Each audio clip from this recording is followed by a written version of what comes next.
Hello everyone, and welcome to the Squidcast, episode number... Technically it's the second, but it is episode number 1. So today we're going to be talking about, obviously, Splatoon 2. It has just been announced as of earlier this week. And, we've got a couple of people on to get talking about it and get some speculation, as it were. So for those of you new to the Squidcast, this is a podcast that is put on by the Academy. The link to the Discord server is in the broadcast title or the description if you're watching on YouTube. Basically, the Academy is a place to talk about anything to do with Splatoon's metagame, that is, how to play competitively, playing ranked, playing solo, whatever. Anything that involves getting better at the game, and you can head on over whenever and join in the discussions. It's open to everyone. Now, this week on the show, we have Toadsili T is back again, filling in for us. We've got Setu, and we've got Apollo X, both of whom have actually been on teams with me before. And so welcome, guys. How are we going? Yeah, Wonderful. Good, thanks. Pretty good. Back again. And about time too. Alright. Oh, God damn it. Alright.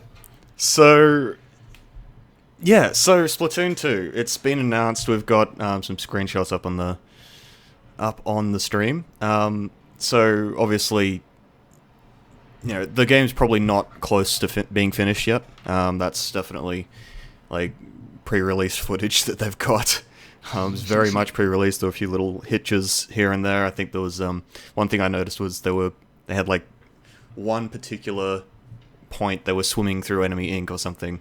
So that was... I would like to point out the purple, maroon, whatever color team you want to call that, the Inkling boy who's holding the charger, his arm is pinching around the elbow. Yeah, there are some bugs by the looks of it. But the good thing about that is that they aren't just showing pre-rendered crap.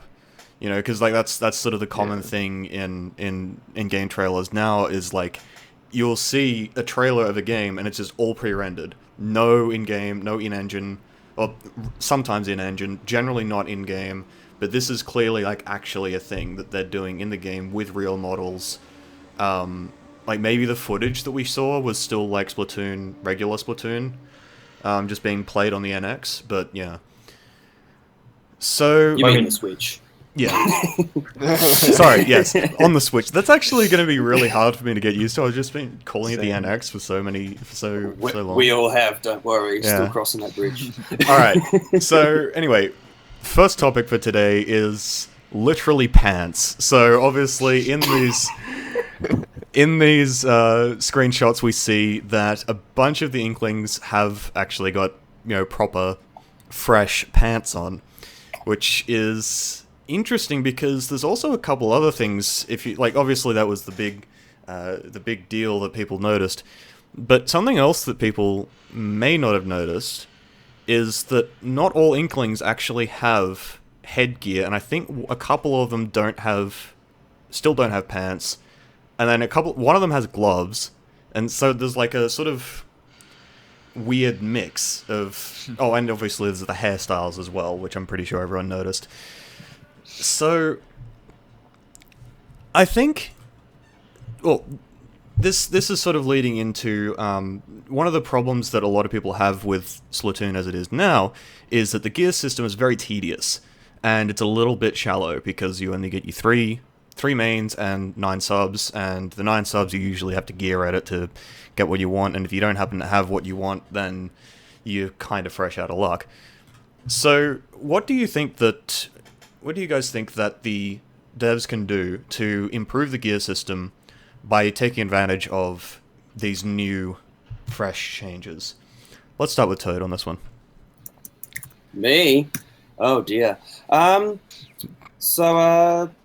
Geez, you've already covered the main points regarding how most people tend to find that the current gear system is rather tedious, frustrating.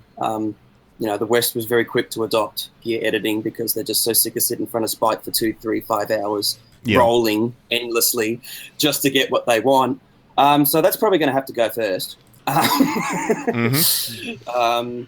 One of the very interesting thing I've thought about, since it's been talked about quite a lot, one of the things that obviously to start off with is being able to basically sort of pick the abilities you want, either like badges, like flair, or stickers or something, where like you could either buy them directly from Spike or something and then just attach them to your gear, whatever gear you want. Maybe like a one-time consumable that you use with in-game currency, for example, so that way you're still using money and still working to what you want rather than just getting what you want and then never touching money again. That would help people like use different gear, so keeping with the idea of staying fresh and looking cool, whatever, while still sort of having the abilities you want. Or you could do it like a Xenoblade X vanity system where you just sort of apply whatever you want to the gear, but obviously change the appearance of the gear so it's whatever you want it to be. That could work too. I don't know. Just some ideas. Yeah, fair enough. The ideas are pretty much all we can really work with at this point, so don't worry about that. Setu, you want to hop in? Yeah, sure. So, I was thinking, I think Hitzel brought this up in the chat earlier this week, but he was talking about how you should earn each individual slot from currency, so you should just be able to like roll one slot at a time. And I definitely think that would be a great idea. Yeah, so as opposed to rolling all three at once randomly, you just go for one slot, Yeah, and you still feel like you earned it that way, so it's, I don't know. Yeah, it's not great that, like, obviously gear editing is really useful for us as competitive players because we can basically just, if we want to run a build, we can just throw it together straight away. Like, a bunch of weapons in this game do have very strict gear requirements. Like, for example, if you want to run a rapid blaster, you'd probably need, your 3 mains of damage. 3 to 4 mains of damage, that is. But at the same time, it's really, like, it's not great that we have to actually do that. Particularly not if there's going to be, like, a Splatoon eSports thing, which we'll get to next segment. Oh, yes. So, yeah, Apollo X, what are your thoughts on this? Well, I've noticed that, like, obviously people want to optimize the gear setups to, that's something people focus on a lot. But people also really tend to focus on, like, oh, I want to look fresh. I want to look cool. And I think that's definitely something Nintendo doesn't want to lose. They want to kind of, still give you that feel of customization, as we've seen with hair. I think even eyebrows, I think saw some that were customized. But I think something Hitzel brought up in chat was how allow us to buy the same gear over and over again, but at a higher price.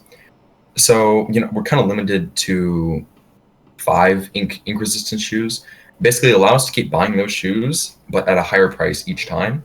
So we don't have to, we don't have to worry about brands or something like that. Right, so you could have, like, multiple copies of the same thing, or... Yeah.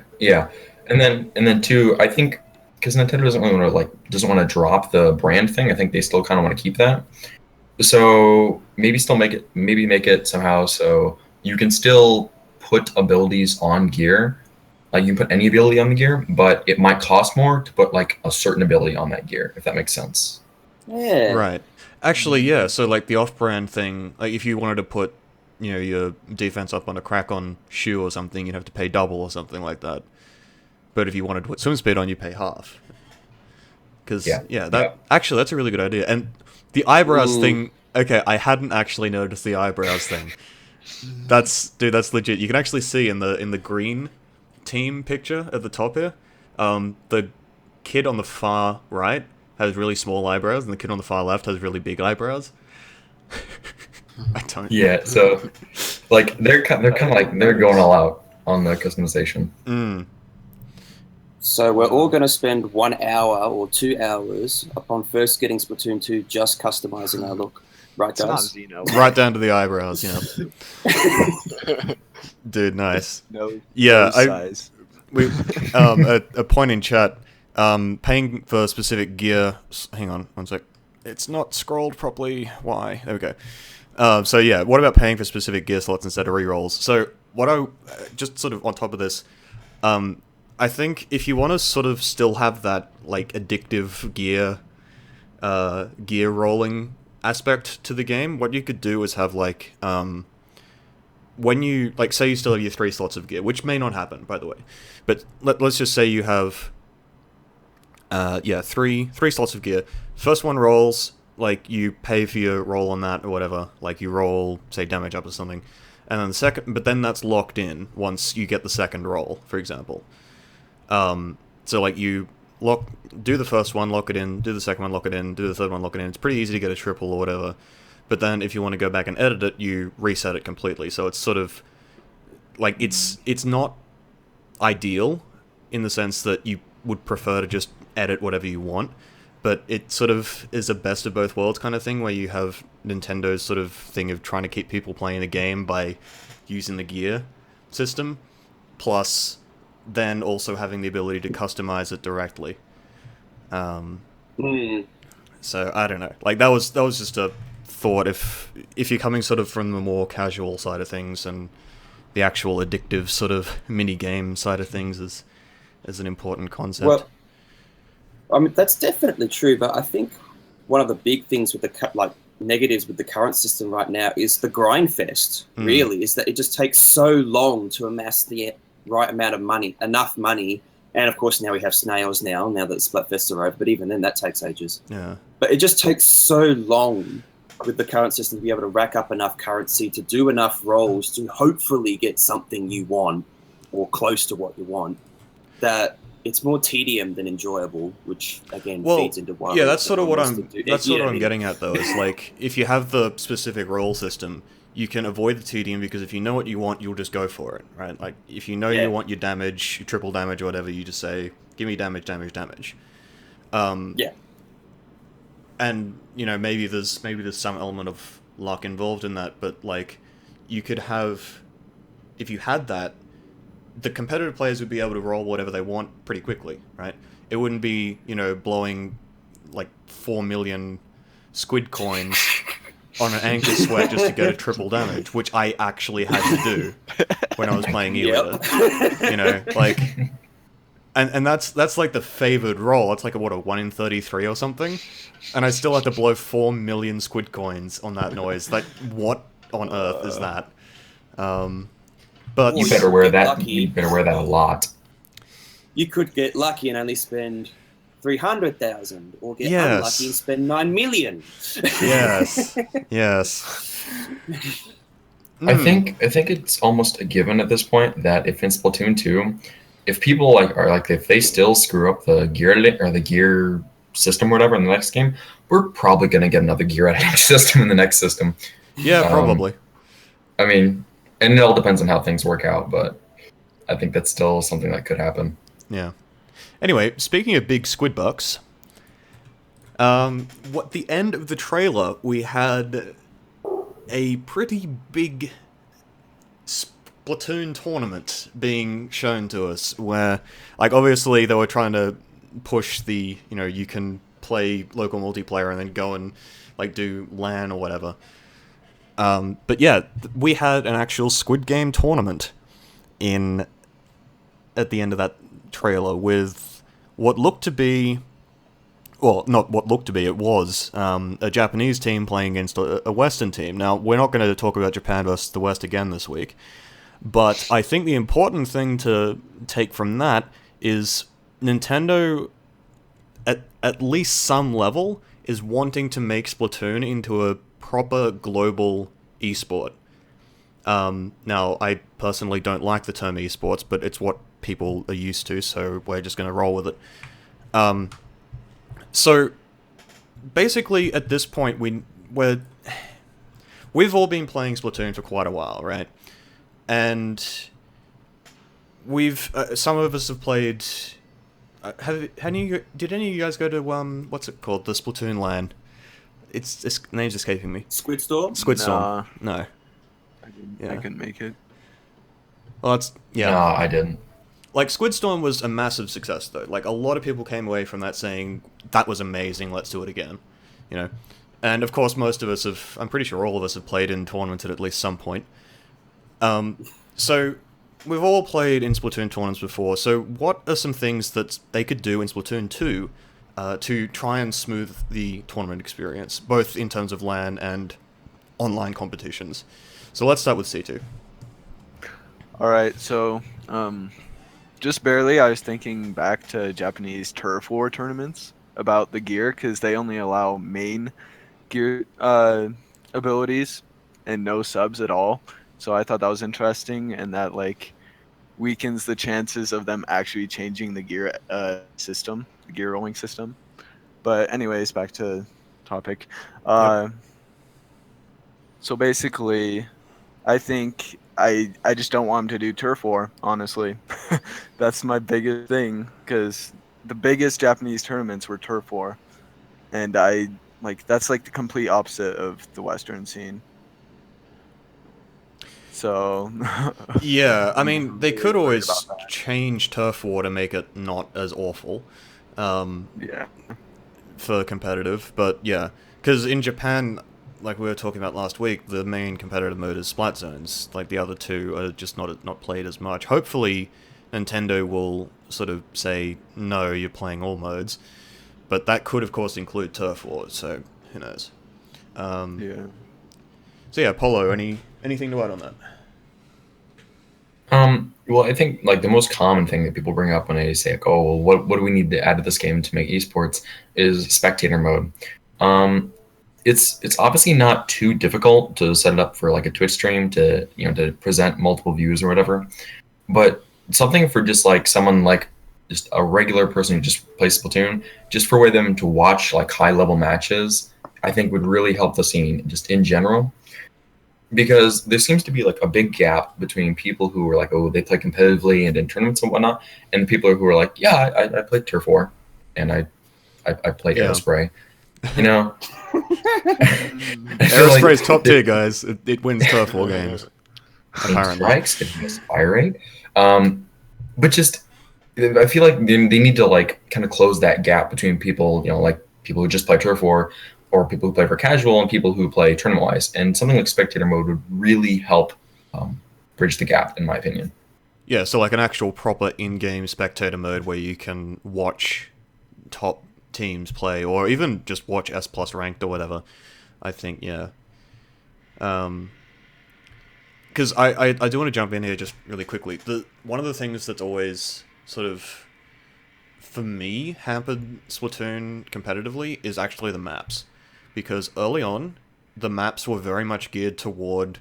they didn't really know what was going to happen with the game. They were sort of half expecting that it wouldn't take off. They were half expecting that people would sort of pick it up, play it, and then sort of get sick of it really quickly. So a lot of the maps actually sort of show this, where they're really simple maps that you can learn really quickly. And you can... like, you go into Walleye Warehouse, and after one game, you probably learn the map, right? Maybe it takes 2 games before you realize that there's sort of an extra path around from the right side, or that you can go all the way around left, or whatever. But for the most part, you play like the original 5 maps, and you learn them super quick. Right? Like original underpass, current underpass maybe not, original underpass definitely. So when they actually update these maps, or rather, when they updated Underpass, they made it a lot better, but the other 4 weren't updated, and they're still a little bit shallow, right? I mean, we've seen Salt Spray, Tower Control, and Rainmaker both get removed from ranked mode. Black Belly Rainmaker as well. I think there were... I can't remember what else was removed. I think it was just Pit. Port Tower Control. Oh yeah, Port Tower TC Control. And Rainmaker Piranha Pit. Yeah. So these are all, aside from Pit Rainmaker, which had its own problems, like these are all just because like the maps were so simple and so easy to abuse with, like, for example, Port TC, I'm pretty sure was removed just because people were using 52 gals and wailing down the enemy team's spawn, basically. So that, they need to really just, like, but then toward the end, when they were making new maps, they were all really good. Like, I know people don't like Anchovy or whatever, but the map is still quite good.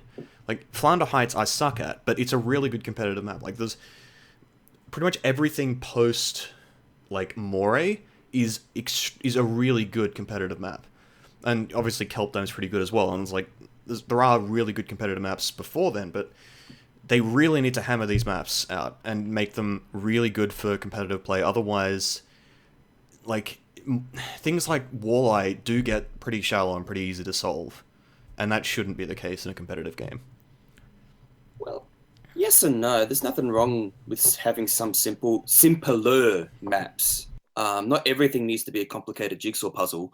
I think balance is always good for different stages and stuff like that, but that's my take.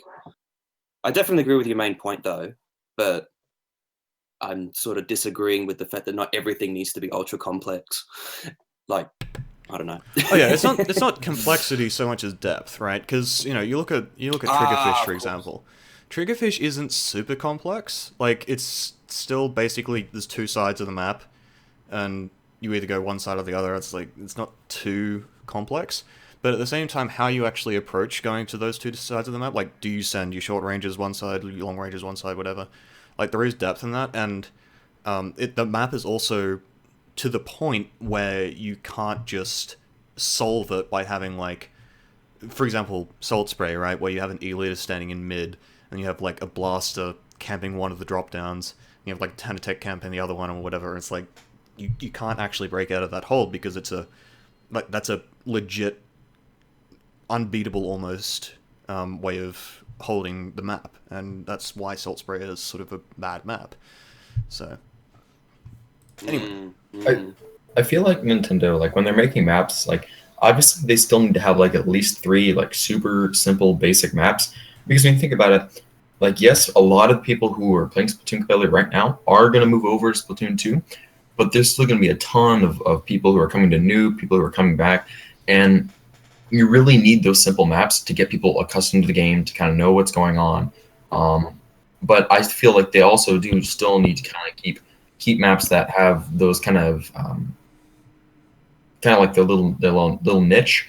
Kind of like how Museum has the rotating platforms, Triggerfish obviously has the two sides. They still need to keep that stuff, so so not every map is the same.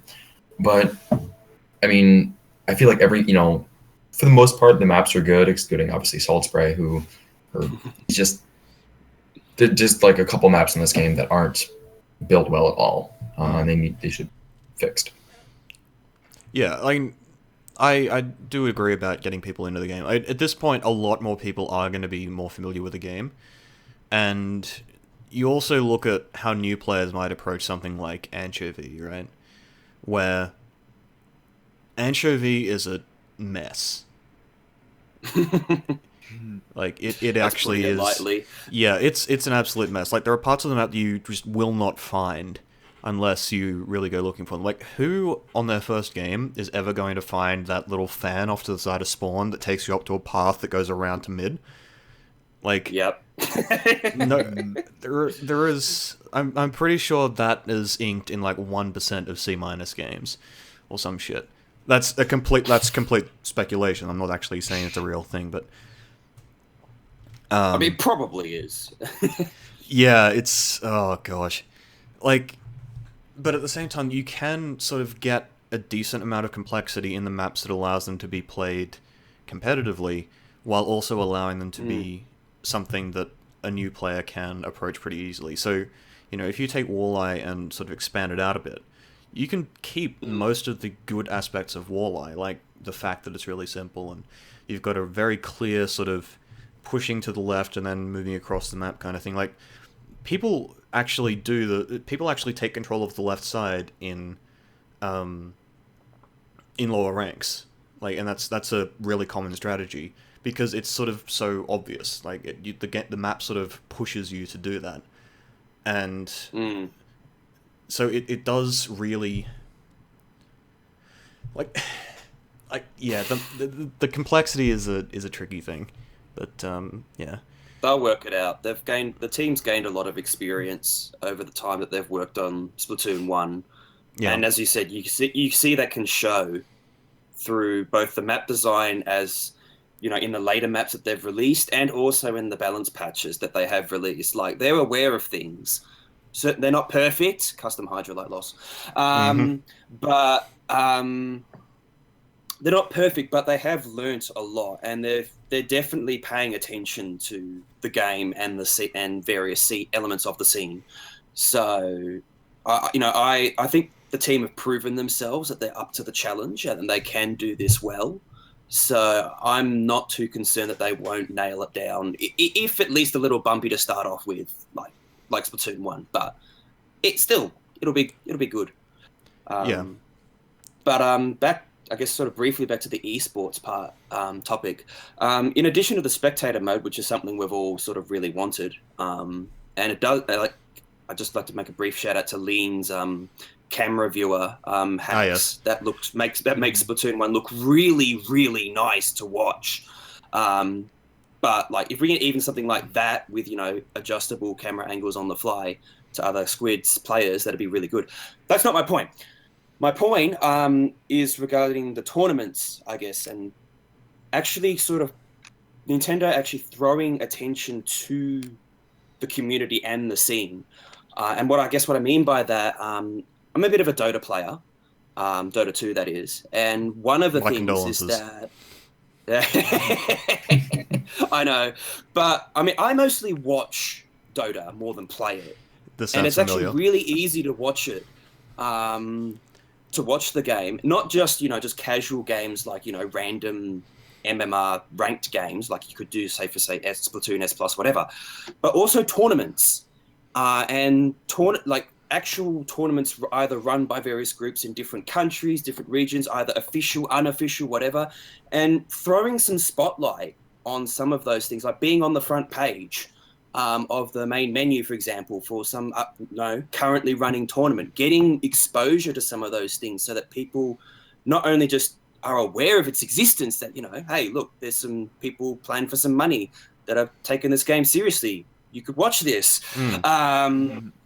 But also, I guess, what was my point really? But I get, also to put some spotlight on the community as well, that, acknowledging their existence and acknowledging the hard work that some of these groups put in, either in, organizing the tournament, getting teams together, the casting.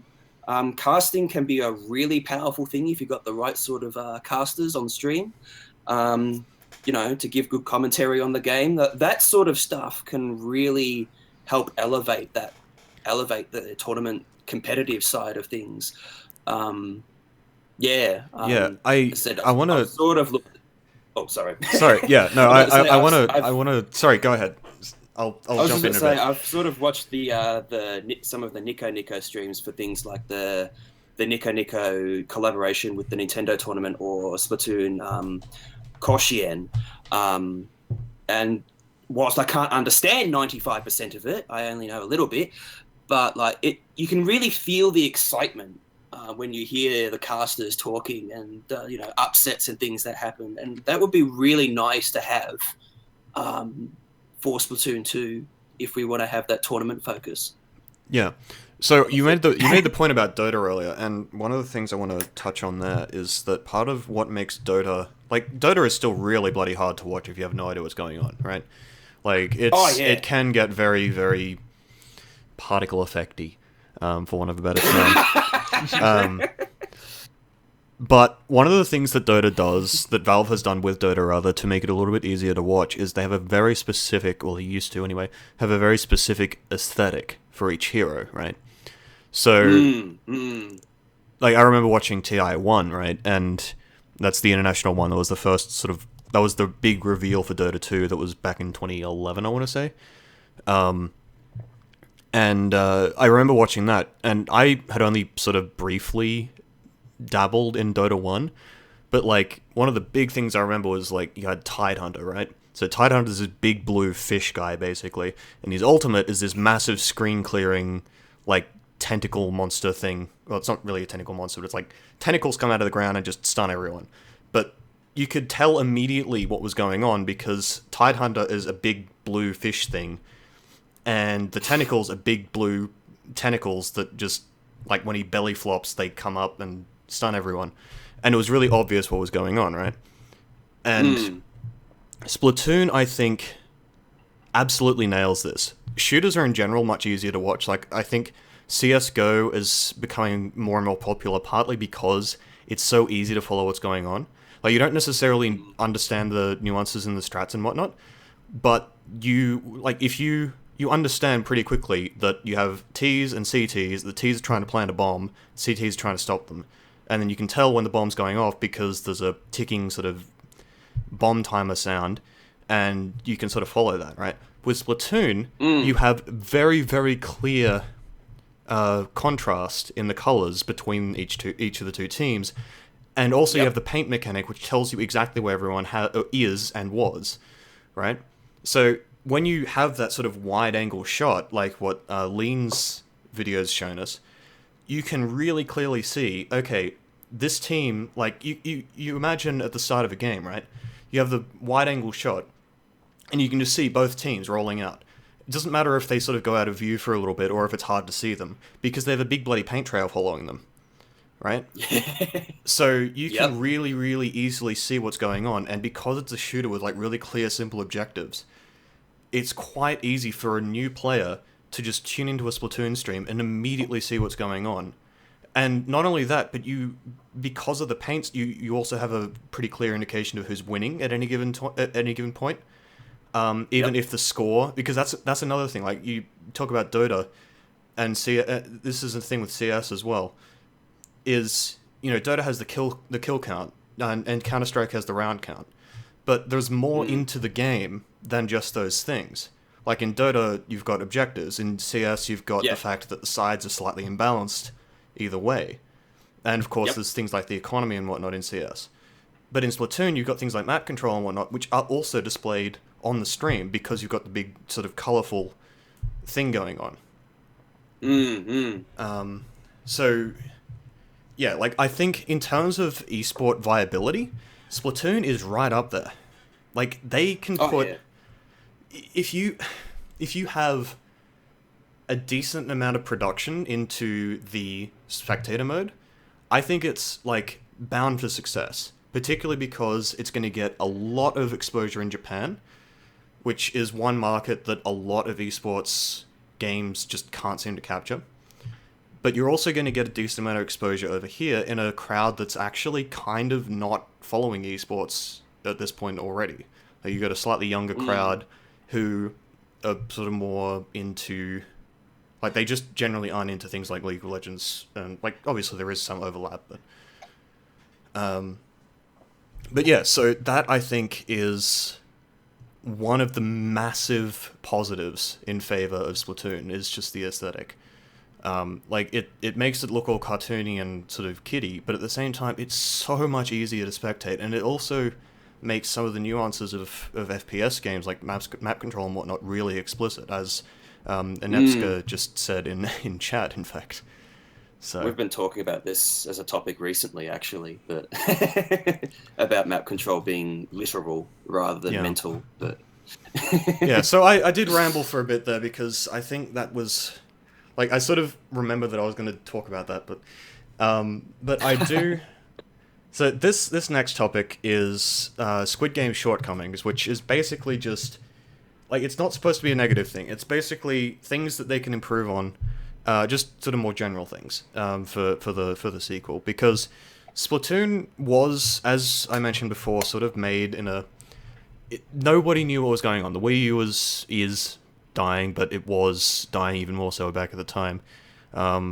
And basically Splatoon was Nintendo's attempt at, like, making a new IP that could just sort of...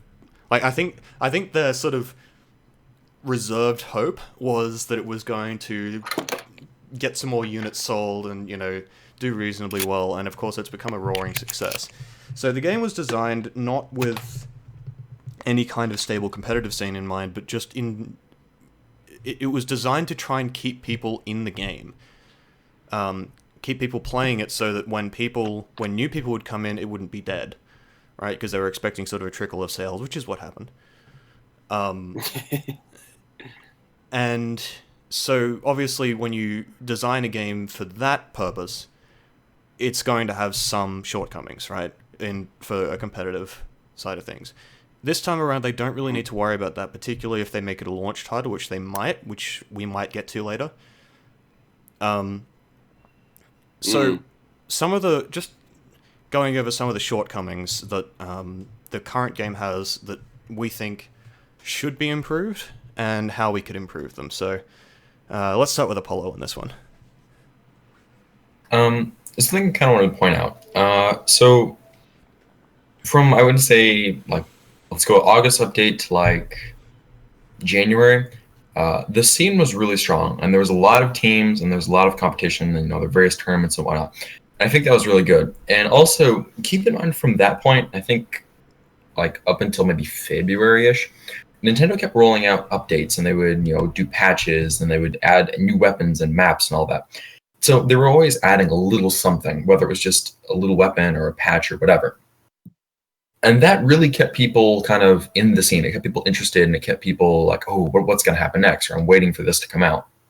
And after, I want to say, February or even January, a lot of people started leaving the scene. And I feel like, it's not to say like the scene is dead. I mean, we're not Mario Kart, thankfully. But... But it's just, Ouch. Well, it's the sad truth. But it's just that I feel like Nintendo, while they did a great job of keeping it rolling and keeping people interested in the game, I feel like what Nintendo needs to do is they need to just kind of keep the ball rolling and keep things going to keep people interested. Because you think about it, there's been so many Splatoon teams and so many players that have just come and gone, whether it was because of Overwatch or it was because of just losing interest in the game or not having fun or whatever reason it was, people left the scene. I feel like they need to keep people, just kind of keep their attention. Yeah. So how would they be able to do that though, do you think? Just like well, I think because like Splatoon was a new IP, so it really helped, like it really grabbed people's attention in the beginning. But now with Splatoon 2 coming out, I feel like they need to like still kind of like I think keeping it a shallow game at launch is kind of a good idea, because it just for the fact that it's new, it kind of keeps people interested just for that reason. And then releasing maps, modes, even different different weapons and like I don't know how to put it, like just content different in general, just new content. Yeah, just in generally content, and don't do it like just kind of spread it out more. So like instead of maybe doing a map a month, maybe do like a map and then maybe a couple weapons, and then just spread it out a lot more. Because something like a map and a mode is something the team can work on all at once, and then just be like, okay, we'll schedule it to release then, and now that everything's done, we can just move on. Right, so basically, rather than ramping the speed up, we would put the brakes on so that people, like, you could have maybe more content at the start so that people could sort of get used to it and get into it. But then you slowly add more stuff in so the competitive scene can really develop properly rather than just constantly being rocked by a brand new overpowered weapon being released every week or so. Yeah. Yeah. Okay. Fair enough. All right. Setu? With improvements on the NX, I just hope that their net improves a lot. Yep. Because it's currently pretty awful, and that's like the main thing that would improve the game's overall enjoyment. Yeah, so that's actually an interesting point because the Switch itself seems to be very much based on wireless connectivity. I'm not 100% sure, but it does seem as though, like, it might be... I'm assuming it's Wi-Fi, or it could be Bluetooth or something, but, like, the actual dock apparently isn't... I don't know if it's even capable... I don't know. Obviously, all the specs that we've heard about are just complete rumors, but if the dock doesn't have, like, an Ethernet port or something, then if everything's over Wi-Fi, then there's only so much they can really do. Because... And even if they have the Switch as a proper with the dock having a proper Ethernet port and whatnot, like a lot of people are still gonna use the Wi-Fi, and it's gonna be really terrible. So we'll have people playing on the train using ghetto mobile connections. Oh, yeah. Joy! Bloody 4G connections, or like bloody 300 millisecond ping. Yeah, municipal Wi-Fi or something. I'm just imagining people on like Brisbane's public transport, because some of the trains have Wi-Fi, and it's like, but some of the trains don't, but you could sort of still kind of get a signal from like neighboring trains at stations. So it's like just someone hops onto the game using the neighboring train's Wi-Fi. The train like fucks off in the other direction. And it's like, like there are people going to be doing that. I swear. Yeah, there are. People will be playing hide and seek. So that's already actually probably going to make the whole situation worse, if not better. I mean, rather than better. I hate to be that bringer of bad news. Silver in chat says that the Switch dev kits have Ethernet ports. I'm hoping that that's a sign of good news. Like, obviously, dev kits don't have the same specs as the actual thing, because it's basically just supposed to be a thing that devs can throw their game on and see if it works. 5G. Yeah. Hugh. But, yeah. Actually, just because people are bringing up in chat, Nintendo, I think, has, at least some sources in Nintendo, I've been reading on NeoGAF, basically said that the whole point of that Switch ad was to show the main premise of the product. They don't want to confuse the message by saying like, oh, and the screen has touch and gyro or whatever, even though I'm pretty sure that's a thing. So yeah, like I think they were basically just selling the, like, you can take it's a home console you can pick up and take to the park or whatever. Yeah, and actually, and of course, one of the other things they brought up was the fact that you can have a proper local multiplayer thing, which Splatoon currently has in the form of playing the original 5 maps with a bunch of shitty weapons that don't have specials, and you pop balloons. Like that's the local multiplayer option.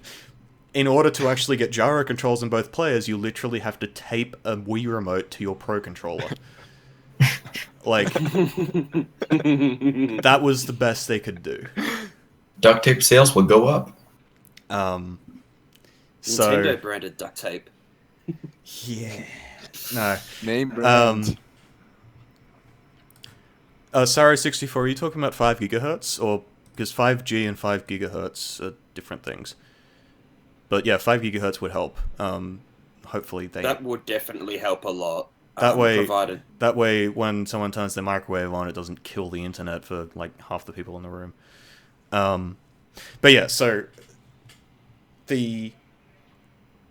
holy shit, I just completely lost track. Wow, I'm a terrible host. Shortcomings, yes. So yeah, a proper local multiplayer thing would be really, really good, because then you could have your 4 switches set up or whatever, and then of course, like when you're running a tournament, all you need is, like, on your main stage you have 8 switch docks. Everyone comes up, puts their switch in the dock. I'm assuming that there's no like pairing between the dock and the main switch. Like, I'm assuming it's just like if you have like all the data's on the switch and you just put it in the dock and it charges and maybe gets the Ethernet port or whatever. So yeah, like that. I think that's a big thing. Gyro, I'm pretty sure they haven't confirmed it, but there's going to be gyro on the thing, because I'm pretty sure those like Joy-Cons, I think they're called, the little things on the side of the screen. I'm pretty sure both of them have gyro controls, because I think the rumors that the Switch is so far completely lined up with said that you can use them as sort of a Wiimote nunchuck kind of thing. So they do have gyro sensors. Yeah. And anyway, back on topic, I think the other thing that I'd really like to see is a proper training mode, like an actual firing range that has moving targets and like the ability to like do more than just shoot things, right? Like, you know, maybe a way to instantly charge your special, for example, so you can practice your Inkzukas, or something like that. I think that's the main thing I'd be looking to see. Do I find the Wii U gamepad comfortable? Not terribly, no. It's bloody heavy. That's another thing that's going to be... You're going to be able to actually hold your controller and not, like, get wrist cramps from having this bloody bulky thing. Tell me about it. Yeah. So, oh yeah, another thing a lot of people were bringing up was the ranked system. So I think we can talk about that sort of briefly. Oh boy.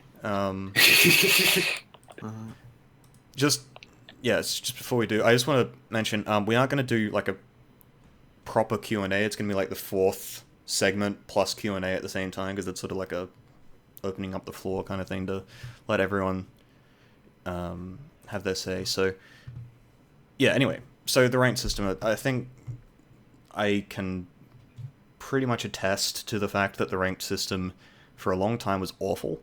Like, you would go into a ranked match as an S+, and it would be a crapshoot as to whether or not you would get a B+ lobby, an A+ lobby, a lobby full of S ranks, or a lobby with, like, some odd number of S+ players.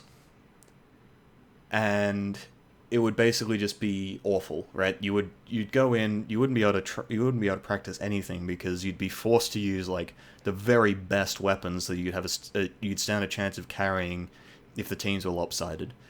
And then like you go into a B+ lobby and someone like grabs the Rainmaker and like completely fucks everything up for you, and you lose like 10, 15 points or some noise like that.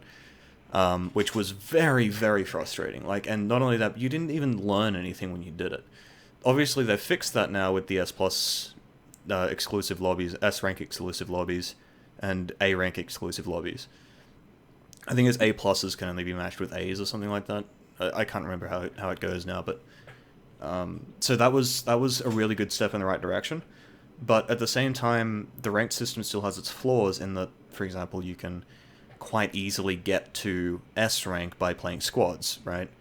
Or that sort of thing. So what do you guys think they could change about the ranked system to make it a little bit more appealing to competitive players, and also sort of foster the competitive scene a bit more? You could try and base amount of points gained or lost based on performance rather than just outright win or lose. That could be a start. Like, for example, if you apply lots of pressure to, say, the splat zone, and you're constantly like neutralizing or capping it, like, and you're like the biggest contributor to that, and say, like, you still lose, maybe you shouldn't lose the whole 10 points. Maybe you should lose a little bit less if you're actually focusing on objective, and actually contributing to that, rather than, you know, sitting around doing absolutely nothing. For example, just to start the ball rolling, I guess. Yep. So, I think. Yeah, go ahead. I was about to say, I think Overwatch has something like that right now, although that's, you know, kind of a bit more traditional shooter where, you know, KD might be more important, and killing people off the point, for example, is important. But like, if you perform really well in a game and you lose less points. Yeah, Apollo, anyway. Were you gonna jump in? Yeah, I was gonna say, I know this is something that Nintendo's fixed with before, but I still feel it's not quite fixed. I think something they need to work with is still balancing the sides, because I can't tell you how many matches I've had where, and I specifically remember I had a match on Kelpdome, and it was tower control. We had 3 whales and an ink strike, and I swear it was constant whales for the other team. And I was actually in a lobby with a couple friends, and all you heard that game was complaining about constantly getting trapped by whales.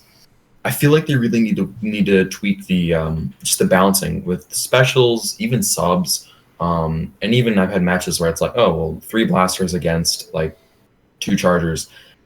I still feel like they need to tinker with that a little bit, and really optimize the comps.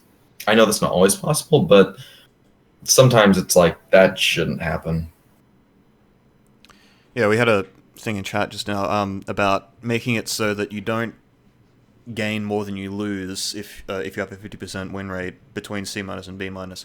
I actually kind of agree with having it like that for C minus, because it means that then, because the way a lot of ranked systems work is like you start at say 1000 MMR, and then if you lose a lot you go down to 0, and if you win a lot you go up.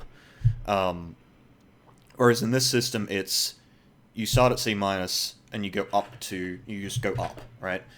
And in order to actually make that sort of work and have people who are legitimately C minus, C plus players, you kind of need to have that sort of thing, because the C minus to C plus bracket, if you can win like 50% of your games, you should be out of that pretty quick, right? And then that should be made up for by the fact that there are constantly people coming up and coming through the ranks. So, like, yeah, I definitely wouldn't say gaining more than you lose for B minus. That should be where it really kicks in and starts saying, you know what, B minus is serious business. But yeah, no, I think one of the ideas I had was, instead of having just like a tiered rank system, you could, like, that's kind of what a lot of other games do. Like, you know, you have your diamond or whatever, silver, gold, platinum, diamond, whatever in League of Legends and all that sort of stuff. Which is sort of what this game does to a degree, except those systems also have the ability for, like, they have a hidden system. So it's usually some sort of MMR system where the MMR is what actually gets you matched up, but then you have sort of, instead of just giving you a number, which doesn't mean anything, you instead get a rank. So, you know, you could have 2000 MMR or something on, I don't know, Dota 2, which is like sort of below average, I think. But yeah, like that would then translate to, like, say in CS:GO, that they'd give you like a, I don't know, Gold Nova 1 or something, to say, you know, this is where you sit, right? It's not, and that's not necessarily tied to the rank. It's to the MMR. It's just sort of in there as a thing that makes it easier to figure out. But yeah, I think I noticed... No, go on. I just wanted to quickly say the matchmaking system that we currently have that balances the teams and whatnot, it does seem to fall apart in sort of edge cases. Like, if there are 3 E-leaders in the game, it's just like, what do we do? Which isn't ideal.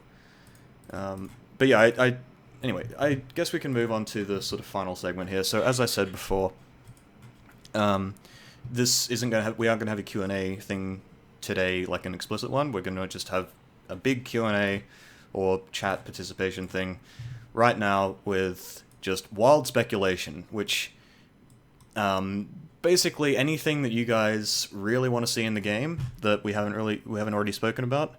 Anything from new weapon ideas to new game modes. Chat can jump in on this as well if you like. And yeah, so all that sort of stuff. And apparently Apollo is destroying his house.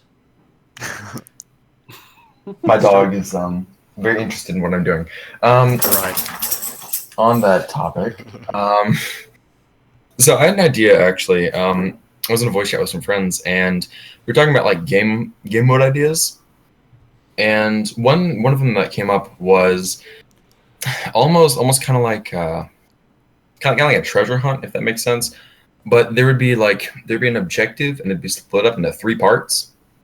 And the goal would to be, you know, over the 5-minute time limit, would be to keep those 2 of the 3 parts.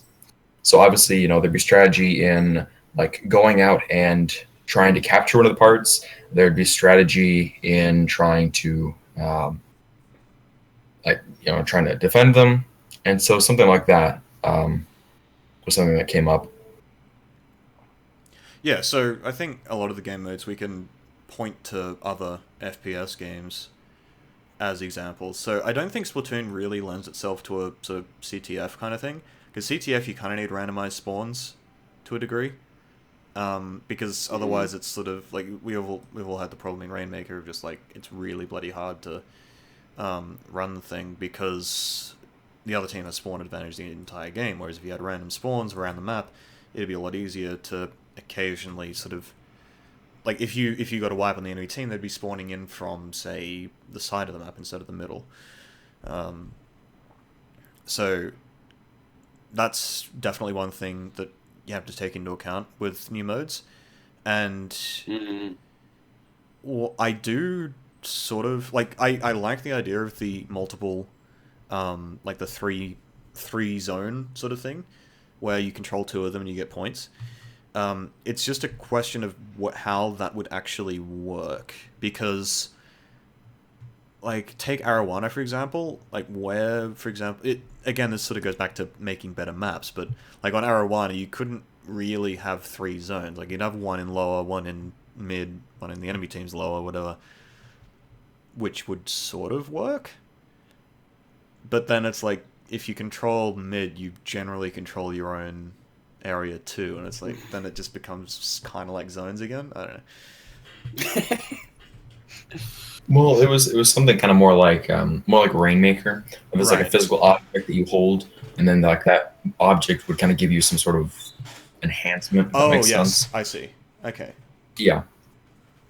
So You could So, you also know- strategy. yeah. Okay.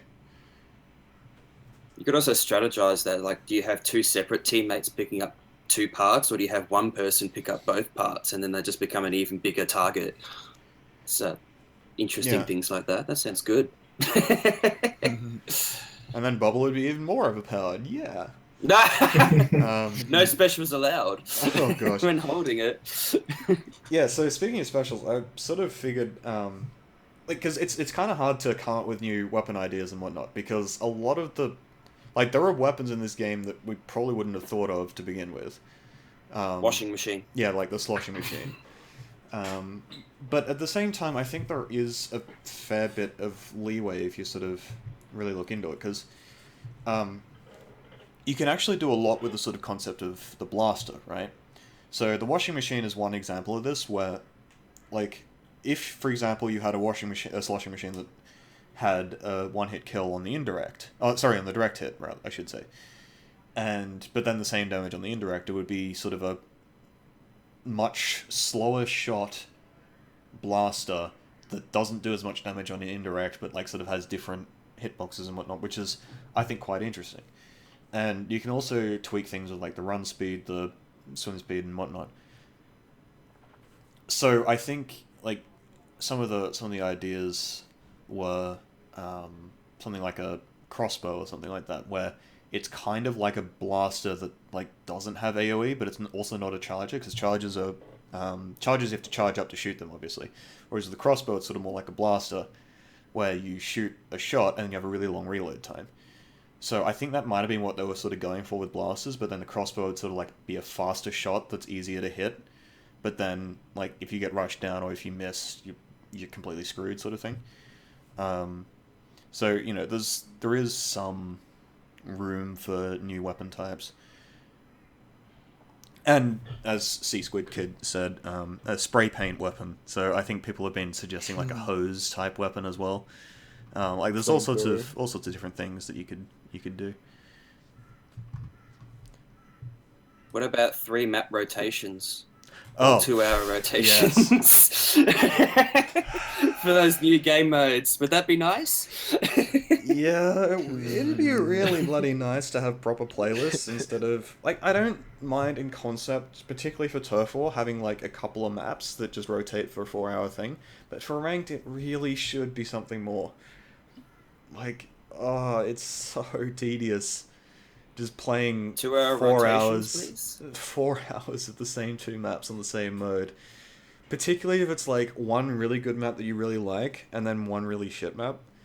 Like every time Mori comes up with bloody, I don't know, Triggerfish or something. I don't know if that actually happens, but every time Mori comes up in general, I'm just like, why? Why must you exist? Or Mackerel. Like, just leave it out. Let me play the other mode just the entire game. I don't mind, just not Moray. So. what about like a Mario Kart style of That's what I was map thinking. picking? Kind of like it presents you with 3 maps, and then everyone like votes on what map they want, or maybe even 3 maps for 3 hours or something like that. I don't know. Or you could go for the random option and be an absolute jerk. I like that idea. I like it. You could, because then you could change it up based on rank. Because in C minus, you want that sort of consistency, so that C minus players aren't being thrown into the deep end and don't have to learn a ridiculous amount of stuff all at once. Like, obviously, the idea of having the minimum rank for ranked mode being 10 is that by the time you hit level 10, you should generally have learned a couple of maps to the point where you can play them in ranked. Mm. And what I would hope is that by doing the same thing, by using that kind of system, which you very well could do, in C rank you could have like the same 3 maps every time, and you could just pick. But then in S rank you could open it up and make it so that the maps change all the time. And then at the same time what you could do is like make it so that you pick the map, and then you see the 3 map rotation, and you pick which map you want, and then you pick your weapon. Because that's the other thing, is like you don't necessarily want an E-leader on every map, you don't necessarily want like a CRB on every map, that sort of thing. So They could potentially get away with it for the sequel. I understand their reasonings for doing it in the first one. For like, they wanted just quick matchmaking, everyone to be able to find something really quickly, people to just play games and all that, which worked out really well for that purpose. But as far as, ranked goes, especially at the high ranks, they could use a bit of tweaking on that kind of area. So something that's been brought up in chat a fair bit, DJ just mentioned it now, but I did see it before, was the ability to switch weapons in spawn. Now, like this is sort of where I'm a bit torn, because on one hand, yes, that would be great, being able to actually switch weapons as you need to, but at the same time, when the game first came out, I also said it'd be really great if you could pick which sub and special you had. Like, if you could actually just pick main, sub, and special independently, rather than having the separate kits. And, obviously, as time's gone on, we've sort of realized, oh, that's probably a terrible idea, because then everyone just picked bloody... Like, we'd have people going Disruptor Kraken, and then we'd have smart people going Suction Kraken. Or Suction Bubble, rather. And it's like... There would be anarchy. There would be. Like, there would be 4 invincibility specials every game. Then you'd have, like, the poor support player who goes, like, I don't know, Disruptor Whale or something like that. And it's like, hey, I'm playing support, and then everyone just brushes them down with a million Krakens, and it's, like, the saddest thing ever. Fort Mackerel would be so scary. Yeah, like, you would have to have some caveat on that. Because, again, like, going back to the part about how Splatoon is really, really easy to spectate, if you have a proper spectator system. Part of what makes that the case is that you have a set loadout on each player. So you see a blaster, it's the same player every time. Like, presumably if you have people playing in the game, like, they wouldn't really switch their weapons that often either. Like, you would have a CRB probably playing blaster the entire time, right? Yep. And yeah, like, you'd have to have, like, some sort of... Yeah, you'd have to have some sort of limit to it, and DJ just suggested either 3 weapons on your... Like, 3 weapons that you could switch to, or... or switching and losing all your special meter. But I actually really think that part of what makes Splatoon good from a strategy standpoint is that you can't just switch everything up. It means that if you what you could do, like in a competitive setting, is if you can change your weapons, you could have like this really crazy gimmick comp, right? And if the other team doesn't have any counter to it, then you can win based on that, which some could argue probably isn't ideal, But at the same time, if you have that plus the ability to switch weapons, if your gimmick gets countered, you can like just switch over to standard weapons or whatever. But then it sort of only forestalls the problem, because say you have 3 comps in your team that you can make into 3 different gimmicks, right? If one of those gimmicks works and the other team just happens to not pack a counter for it, then it's not going to work. Like, that's not going to be any better. So, Yep. I don't know, like, it's... And then again, like, the rotation thing, like, yeah, it's really annoying to have the 4-hour rotations, and I'd really like it to be shorter, and I'd really like to be 3 maps or something instead of 2. But at the same time, like, if you just open it up and make it so that you can use whatever you want, it's like... It's really bloody hard to actually imagine Splatoon with those kinds of systems, with the gear editing and all that. You'd have to have a proper loadout system, where you have all your stuff set up, ready to go before the match, and you just switch between them as the maps change.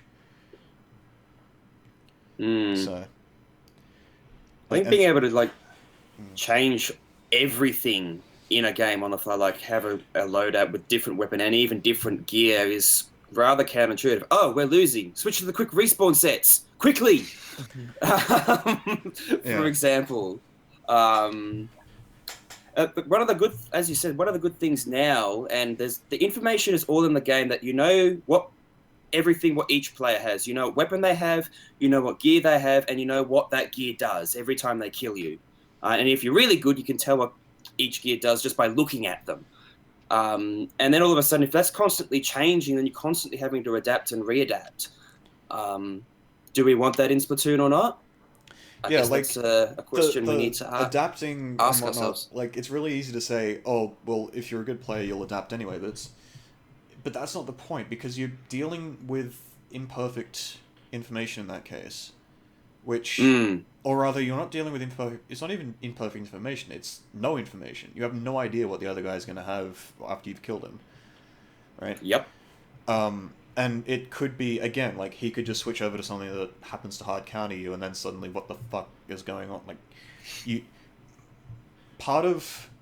Like, it does put a lot of pressure on the devs to actually make a game that's balanced, which they did really accomplish quite decently in Splatoon 1. Particularly after all the patches.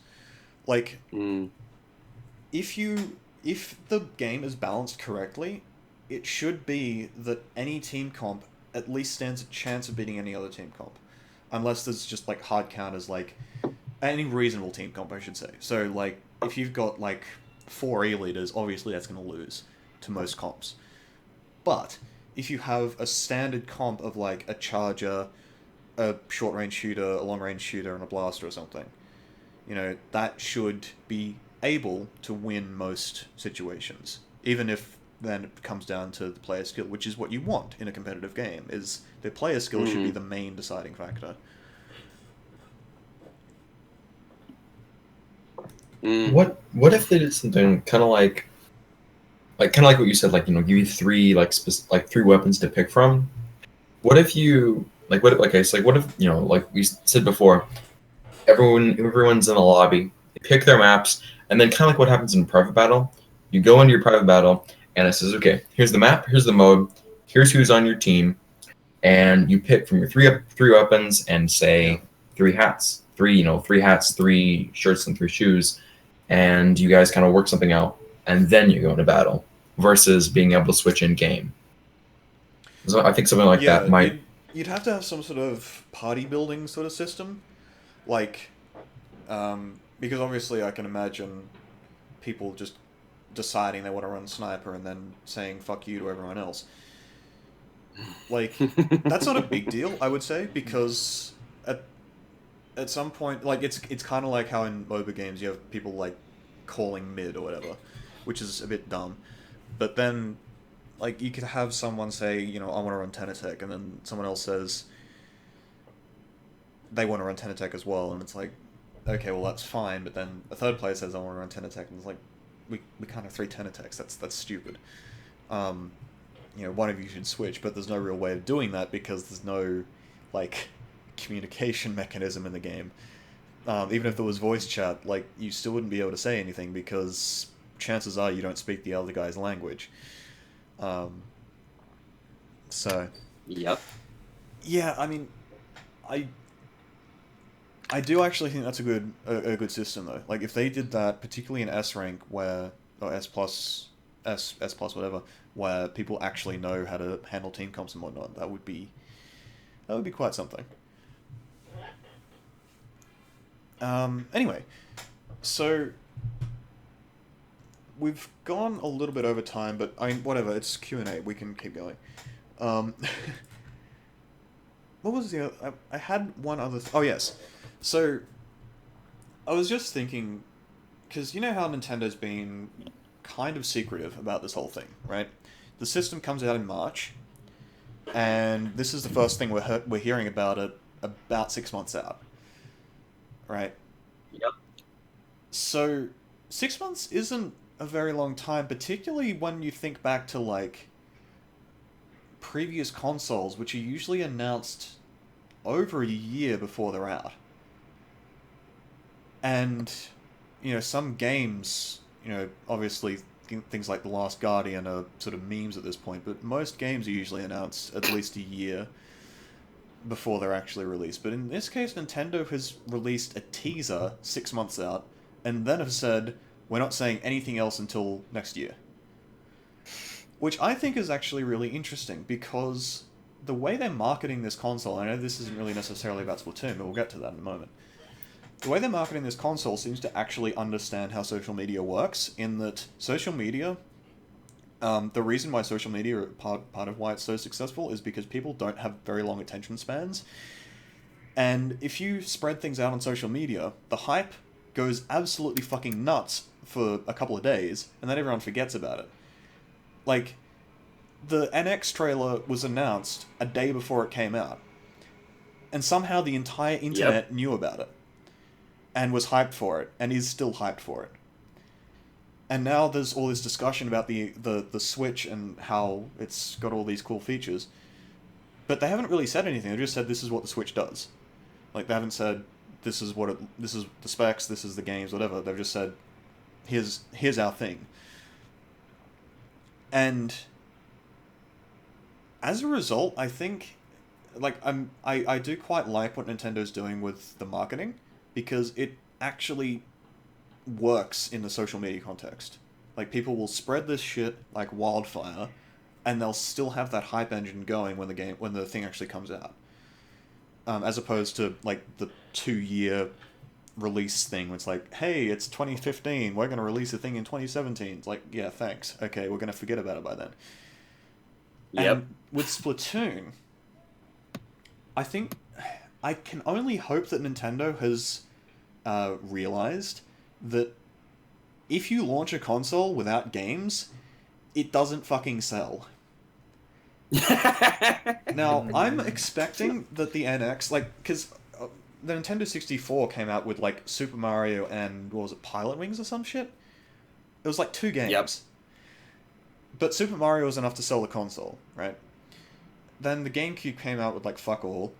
I can't remember what else. I can't remember what it actually had. But, yeah. The Wii Luigi's Mansion was at least one. Right. Mm-hmm. The Wii came out with Wii Sports, which was the killer app. Like, people bought the Wii just for Wii Sports. That was actually a thing. The Wii U came out with nothing. The PS4 and Xbone have come out with nothing as well. Like, and you can sort of see, like, they're not unsuccessful, but they also they were sort of tepid at launch. But then Splatoon 2 could actually be not necessarily a launch title, I think Zelda probably will be, but you could see how if they actually play their cards right and launch Splatoon early, we could see Splatoon 2 being out, you know, first half of next year. Based on the fact that they're probably going to want to have at least one, preferably 2 killer apps out for the console, and Splatoon would undoubtedly be one of them because of how damn popular it is. Definitely. So, yeah, like, we probably aren't going to hear anything about it until they, like, announce it a month out from release, or something like that. Something like that. They could always do the Squid research team approach that they did for Splatoon 1 as well. Like, that blog is still going, particularly on Japan's side. They could definitely tap into something like that, almost sort of like Smash Bros. Smash Bros. Dojo, sorry, Battle Dojo. How they teased out Brawl, and to a similar extent, Smash 4, where they sort of just release small tidbits of information. Yeah. Maybe not quite as sparse, but you know, like a month or two And out. definitely know you start... must recover. Oh god. that was something. Oh dear. Yeah, so like, because it's been mentioned in chat, like I said, I think there was a source in Nintendo said that the point of that video was just to announce the system and show the main selling point, which was the portability of the home console, right? And stuff like motion controls were put aside in the video, even though they're actually part of the system, just so that they don't confuse the message. Yep. And yeah, gyro controls are definitely something. Like, I think every source that has predicted anything about the Switch has said that gyro controls are a thing. It's just, and the screen will have touch controls and whatnot, but at the same time, games have to be made so that they can be played without the screen. So things like super jumping and whatnot might be interesting. But yeah. The Smash community is salty because Nintendo's trying to sell competitive Splatoon. Good. Yep. Oh no. Oh my gosh. Yo, so no. I Have you was, not I read was the watching, articles? I was watching a YouTube video and there were legitimate people salty like on the Smash community. Like people were like actually like ticked off because Nintendo was supporting Smash never got that support. Obviously Brawl was a flop and should be forgotten. And they kind of 8 million units. Well, yes. Competitively. Competitively, yes. Yeah. Okay, move on. But like, it's just Smash has never really had that support until like barely even a year ago was when Nintendo started supporting Smash. But like now, Nintendo's like, oh yeah, we're partnering with ESL. We're gonna show it off as an esport in our Nintendo Switch trailer. Like, Nintendo or Splatoon in general is just getting a ton of support from Nintendo, just competitively and just in general, and that's a really big positive for Splatoon. Like, yeah, can I just say, okay, could you imagine putting Smash in that trailer, right?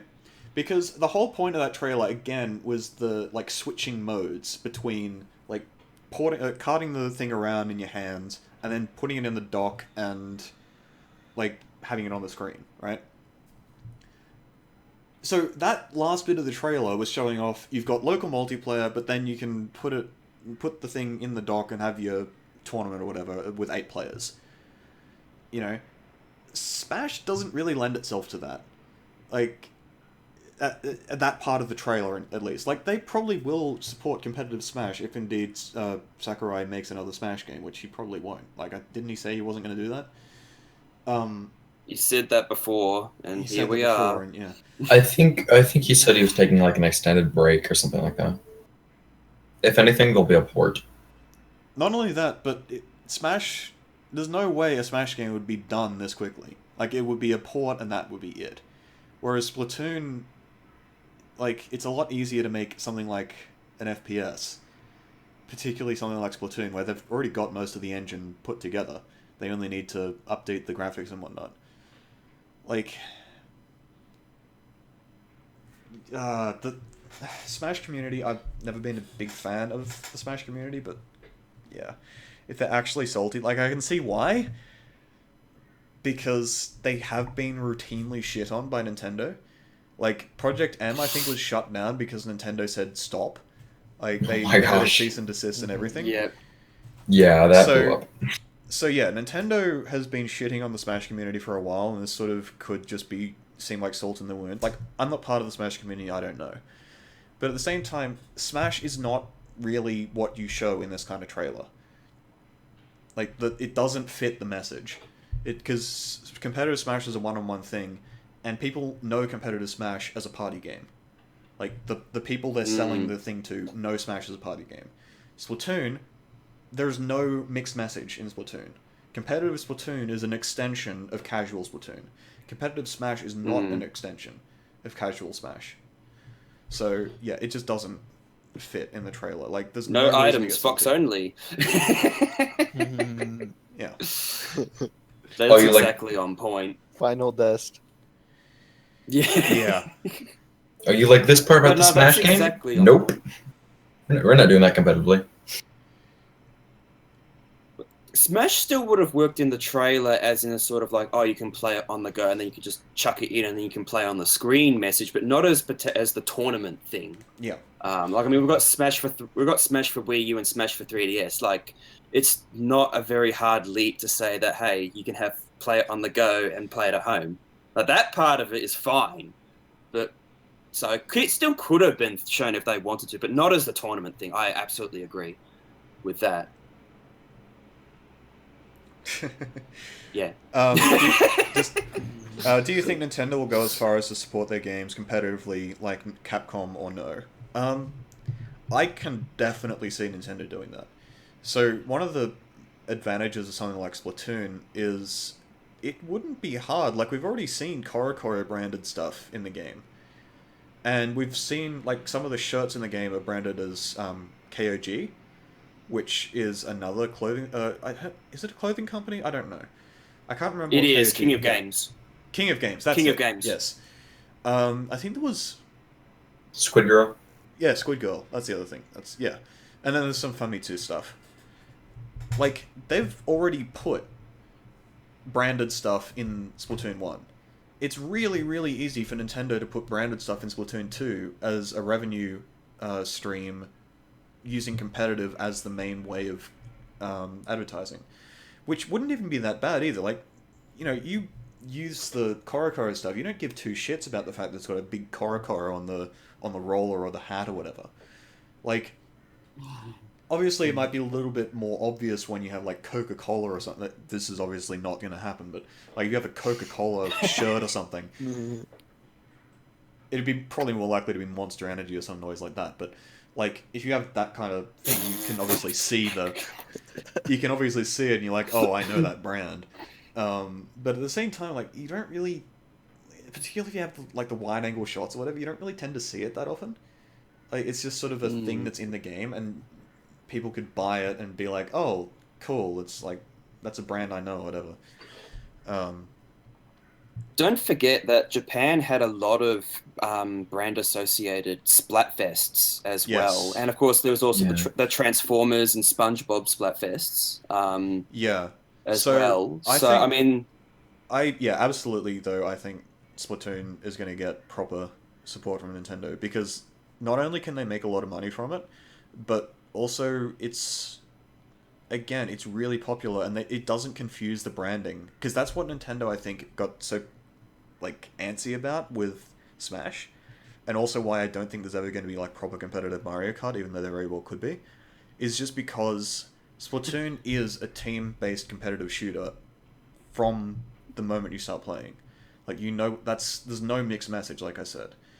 If they start supporting competitive Smash, I think they're going to be worried that people might watch that and then think that that is what their game is supposed to be. Whereas with Splatoon, they can do that, and they can say, this is what the game's supposed to be, and that doesn't confuse anyone, because they can just say, oh, well, this is what I could do if I were way better at the game, or something like that, So I feel like exactly. I feel like so like going back to the question, do you think Nintendo will fully support games competitively? And I feel like a lot of that depends on the game itself. Smash is kind of like, Smash was intended to be a party game, right? And in the beginning, Nintendo like completely rejected the idea of it being competitive, which is kind of why people were salty, why Brawl was it, and all that stuff. Now they're kind of seems like they're accepting it. And I don't know about Mario Kart being competitively either, because of the item system is just kind of like, well, you don't know what you're going to get, so you can't really strategize based on that. I feel like Splatoon it kind of like it lends itself. It kind of really fits the competitive mold, and it's really something that it seems like Nintendo believes in.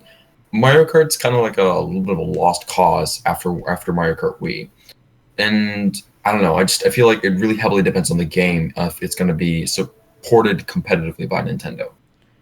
Oh yeah, I should clarify because people are talking about the real life brands and whatnot. I'm not talking about like massive fucking annoying billboards or anything like that. I'm just talking about like a little sidebar in the game. Because like for example, the way Capcom does it on Street Fighter stuff is they'll have like a whole list of sponsors at the bottom of the screen during interludes. But then once the game's actually playing, no sponsors or anything. If there is, there's just like this tiny little thing in the background of a stage or whatever. It's like a cameo.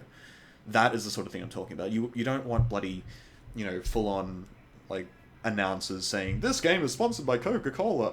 That would be stupid. But yeah, like the way they do it in Japan, I think would be fine. And yeah, like I, I there was another thing was the in-game jerseys. Like you could have Nintendo put proper jerseys in that you could wear as part of your competitive team or whatever in a tournament, and I think that would be really cool. But how Yeah. how big will competitive Splatoon get? I think it can be bigger than Smash, particularly like the competitive scene. That is not the actual game. Oh, then again, who knows? Because Smash is sort of like League of Legends in the sense that it's a very, very popular game, but only a very small fraction of the player base actually gives a damn about competitive. Whereas Splatoon is a lot more like CS:GO, where again, because CS:GO can sort of, when you start playing CS:GO, you can sort of see how the progression would lead to a competitive setting, and it's easier to get into it as a result. So a lot larger of a chunk of the CS:GO community can get into the game, into the competitive side of things. So, Mm. I mean, go ahead. oh no, I was done. Go ahead. Oh, okay. I was just gonna say, I mean, every game like has the potential to be competitive. I mean, like, it's just I feel like some games are more straightforward and kind of more lead toward that. And like, I mean, you could have like competitive like Wii checkers or whatever. Like any game really, when you think about it, could be competitive in a sense. But it's just there are more people within a community that think, hey, we could take that somewhere. We could do tournaments. We could do this. We can do that. And it's people like FLC who say, oh well, maybe we should have like a server dedicated to keeping the competitive discussion going. It's just every game has that potential, I think. Heisen just posted in chat. This is a bit of a changing topic, but do you think the devs will continue to balance the game we have now, or will we have things like a new system of abilities and whatnot? So, like, I think would would the Splatoon devs be more likely to take what they've got now and then build on it, or actually change the game up? I think for Splatoon 2, I definitely think they're going to change some things up. I don't think they're going to be balancing Splatoon 1 any further, aside from maybe some bug fixes if anything gets found. But, like, I think... But I really... I don't see them leaving things as they are. Like, they're obviously... They've already changed a bunch of things. I wouldn't be surprised if they make rather sweeping changes to the game. Like, I I actually pointed out the spawn pad, for example, is big enough for 6 players. Now, that's not necessarily saying there are going to be six player games, but like that's the sort of thing that would completely change the game and actually would be kind of interesting. But yeah, no, I definitely think they're going to be making big changes. Well, they've got a very good foundation to work with. So, I mean, you can keep the same core mechanics and stuff, and then just tweak or like all this other stuff is really more stuff around the edges than massive radical changes to the core gameplay or something. So they've got room to play with, and what they'll do, who knows? Also, come up with anything. Do you think they should keep voice chat out of solo queue battles or whatever, but have it for squads and private battles? I could see that being a thing. The main disadvantage of voice chat is, like, if you look at Mario Kart system where they have like predetermined messages that you can send, like, it seems really restricted to begin with, which it is, to be fair. But if you actually have enough messages to sort of cover most bases, you can then have just in-game translation. So you like when you're playing against like a Japanese player in Mario Kart, like if you say that was fun or whatever, it will come up saying whatever that was fun is in Japanese to them. So like you can actually talk to people across language barriers without any kind of problem. But yeah, sure, in what is it? Squads and private battles, yeah, you could definitely have voice chat. But at the same time, like, I think using Discord for that is just fine. I was about to say, I'm not sure if the devs actually mentioned this as one reason, but I have heard it thrown around in the past, is that if you include voice chat in-game as an actual thing, well, you're going to need to have dedicated bandwidth in the game to handle that as well, on top of the rest of the game. Yeah. And as we mentioned before, yay, switches on ghetto mobile connections, joy. Do we really want that on top of it when we're all using Discord anyway? Like, it's kind of a moot point.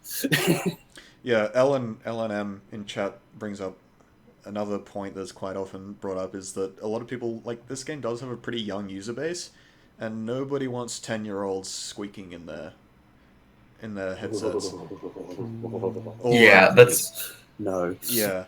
So, actually, and that, I think, leads into another more important point, which is the way a community is built in a game that has voice chat, I think is markedly different from a game that doesn't. Like, if you look at the way the like COD, for example, was built up, and Halo and all that sort of stuff, those are games with voice chat out of the box, where you have like Xbox like party systems and whatnot, where you just hop in and start shouting at the other team. Right? Like, the way that was usually counteracted was in old PC games where that was also the case. You would have dedicated servers where you go into the same server every time you play, most of the time, and so you know everyone. So you aren't going to shout, you aren't going to scream at people because you're just going to get banned, right? And everyone else will have a fun time while they're at it. But with random matchmaking plus a voice chat system, what ends up happening is you have the default action that you take to a new player that you've never met before is you mute them. Or you assume that they're going to start screaming at you. Which, when you transfer that over to like a Discord server, where you actually have a proper community, you have that same kind of approach, even if it's only sort of at a more unconscious level. You still have that same kind of approach of, fuck these guys, you know?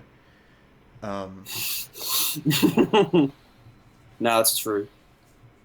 So, yeah, like, because, I was going to say, sorry. More call-outs, more in-game call-outs, definitely I agree with. Like, we have 4 directions on the D-pad and we're only using 2.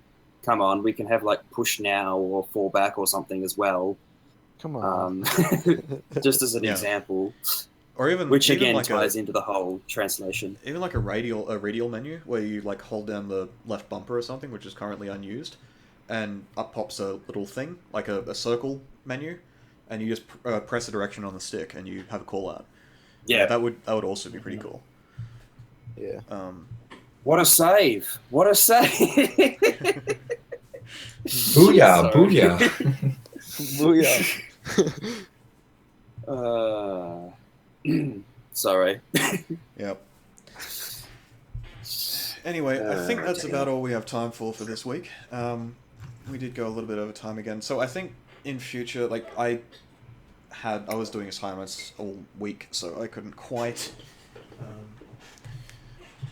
get prepared as well as I would have liked to for this episode, but yeah, next week we're going to be back to our usual programming of Splatoon 1 meta discussion. Probably as we get more information about Splatoon 2, we will of course do more sort of special episodes. So, yeah, any closing remarks before we head off? Please don't screw up Splatoon 2. That's it. Yep. Setu? I need a day. Yeah. I was just gonna say, make the game stick out and go above and beyond. Don't just like copy Splatoon with better graphics. Please. Yep. And a better story mode too. I don't think that was brought up, but story mode. I saw that in chat at one point, but yeah. Like, having... Actually, just as a closing note, Chugga Connery has, of course, started doing his Let's Play of Splatoon, and for those who don't know, Chugga Connery... Like, I don't follow the guy. Like, I don't like Let's Plays, but I do have to give him credit for the fact that he will study a game for, like, a year or more before he actually does any kind of content for it. Like, he apparently, Silver said that the first document that Chugga sent him to look through, which, like, you know, holy shit, he's actually talking to the competitive scene to make sure he's not getting shit wrong, and he's not just blindly throwing information around that's probably wrong, right? Like, he's actually getting the competitive scene to check over things, and Silver said that the first document that he read through was created a week after Splatoon was released. Like, he's been planning this for over a year, and we can expect that his content's going to be really good, but the real important thing here is that he's got the casual appeal because he's just a Let's Player, like, he's not doing anything over the top, but then he's also informing people correctly, like, he's using competitive information and whatnot. And that kind of bridge, I think, is something that really, really is important. And if we want a proper Splatoon esport to come about, we need that kind of thing. We need a proper community, a proper infrastructure that lets casual players who want to sort of take a little bit more seriously, a little bit more, like, just sort of gradually ramping up and getting better at the game without sort of being, like, judged for not being as good as other people. And that's what the Academy is partly supposed to be for. Like, we really do need that sort of infrastructure so that the competitive scene, when it comes into fruition in the next game, it has that structure that is available so that people can pick up the game, and if they like, they can go competitive, or they can go somewhere in between. So I'm really happy to see that Chugga is doing all the right things with his Let's Play, and I'm really happy to see that Silver, one of the other main researchers of this game, if you could say, is helping him out with that. So yeah, I'm very happy with seeing that. Anyway, yes, this is all we have time for. Hopefully we all aren't about to lose our minds over Splatoon 2, but, you know. So yeah. We don't have enough to go off. We really don't. Wait. hence the wild speculation. But yeah, so thanks for watching, everyone. Again, if you are wanting to get involved on some more of these conversations, you can head over to the Academy, which the Discord link is either in the title of this broadcast if you're watching on Twitch, or if you're watching on YouTube later on, it will be in the description. So yeah, we'll be going again back to our regular programming next week. We'll be talking about the Splatoon meta. We'll have some themes and whatnot going on in the Splatoon chat, in the Academy chat over the coming week. And yeah, that's all. Thanks for watching, and we'll see you next week.